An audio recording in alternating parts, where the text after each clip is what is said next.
भारत पर 500% टैरिफ लगाए जाने की संभावना की चर्चा को समझने के लिए सबसे पहले ये जानना जरूरी है कि टैरिफ क्या होता है। टैरिफ किसी देश द्वारा दूसरे देश से आयात होने वाले सामान पर लगाया गया कर होता है, जिसका उद्देश्य घरेलू उद्योगों की रक्षा करना, व्यापार संतुलन बनाना या राजनीतिक आर्थिक दबाव बनाना होता है। और जब 500% टैरिफ की बात होती है तो इसका सीधा अर्थ ये होता है कि यदि भारत से अमेरिका भेजे गए किसी उत्पाद की कीमत $100 है तो अमेरिका उस पर $500 तक कर लगा सकता है, जिससे वही उत्पाद अमेरिकी बाजार में $600 का हो जाएगा और लगभग बिकने लायक नहीं रहेगा। इतना अधिक टैरिफ सामान्य व्यापार नीति का हिस्सा नहीं होता। अमेरिका अक्सर ये कहता है कि कुछ देश अमेरिकी बाजार का फायदा उठाते हैं, लेकिन अपने बाजार को विदेशी कंपनियों के लिए पूरी तरह नहीं खोलते। घरेलू कंपनियों को सब्सिडी देकर निर्यात सस्ता बनाते हैं, बौद्धिक संपदा अधिकारों की पर्याप्त सुरक्षा नहीं करते और डिजिटल अर्थव्यवस्था में अमेरिकी कंपनियों पर अतिरिक्त कर लगाते हैं। भारत के संदर्भ में अमेरिका की बातें उच्च आयात शुल्क, digital service tax, pharmaceutical patent नीति, मेडिकल डिवाइसेस की कीमतों पर नियंत्रण और डेटा लोकलाइजेशन जैसी नीतियों को लेकर रही हैं। खासतौर पर डिजिटल टैक्स को लेकर अमेरिका का मानना है कि भारत ने गूगल, अमेज़न, फेसबुक जैसी अमेरिकी टेक कंपनियों को निशाना बनाया है, जबकि भारत का तर्क ये है कि ये कंपनियां भारत में भारी मुनाफा कमाती हैं, इसलिए उन्हें टैक्स देना चाहिए। इसी तरह फार्मा सेक्टर में भारत सस्ती जेनेरिक दवाओं के लिए जाना जाता है, लेकिन अमेरिका की दवा कंपनियां कहती हैं कि भारत की पेटेंट नीति उनके नवाचार और मुनाफे को नुकसान पहुंचाती है। इन सभी मुद्दों के बीच 500% टैरिफ की बात अक्सर अमेरिका की अमेरिका फर्स्ट व्यापार नीति और घरेलू राजनीति से जुड़कर सामने आती है, क्योंकि जब अमेरिका में चुनावी माहौल होता है या घरेलू उद्योगों का दबाव बढ़ता है,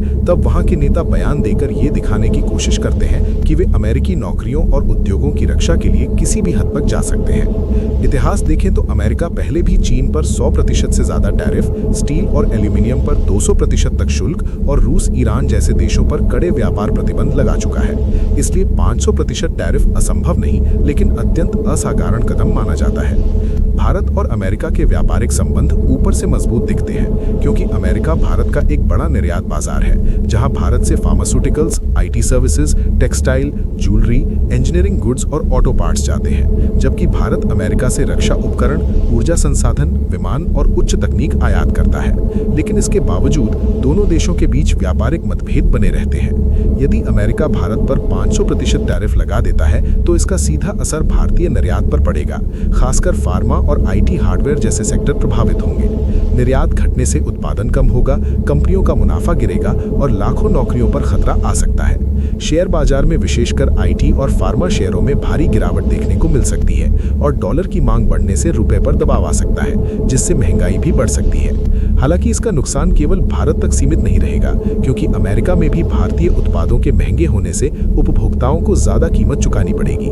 दवाओं की कीमतें बढ़ सकती हैं, सप्लाई चेन बाधित हो सकती है और अमेरिकी कंपनियों को वैकल्पिक आपूर्तिकर्ता ढूंढने में समय और पैसा दोनों लगेंगे। यही वजह है कि अधिकांश विशेषज्ञ मानते हैं कि 500% टैरिफ की बात फिलहाल वास्तविक कदम से ज्यादा एक रणनीतिक दबाव हो सकती है, ताकि भारत को व्यापार समझौतों में रियायत देने के लिए मजबूर किया जा सके। भारत के पास भी विकल्प मौजूद हैं, जैसे वो विश्व व्यापार संगठन में मामला उठा सकता है, जवाबी टैरिफ लगा सकता है, यूरोप, अफ्रीका और मिडिल ईस्ट जैसे नए बाजारों की ओर रुख कर सकता है और घरेलू मैन्युफैक्चरिंग को मजबूत कर सकता है। अंततः अमेरिका और भारत दोनों जानते हैं कि अत्यधिक टकराव से दोनों देशों और पूरी वैश्विक अर्थव्यवस्था को नुकसान हो सकता है। आपकी इस विषय में क्या राय है? कमेंट करके जरूर बताएं और इस वीडियो को एक लाइक, चैनल को सब्सक्राइब और इस वीडियो को शेयर कर दीजिए। Thank you.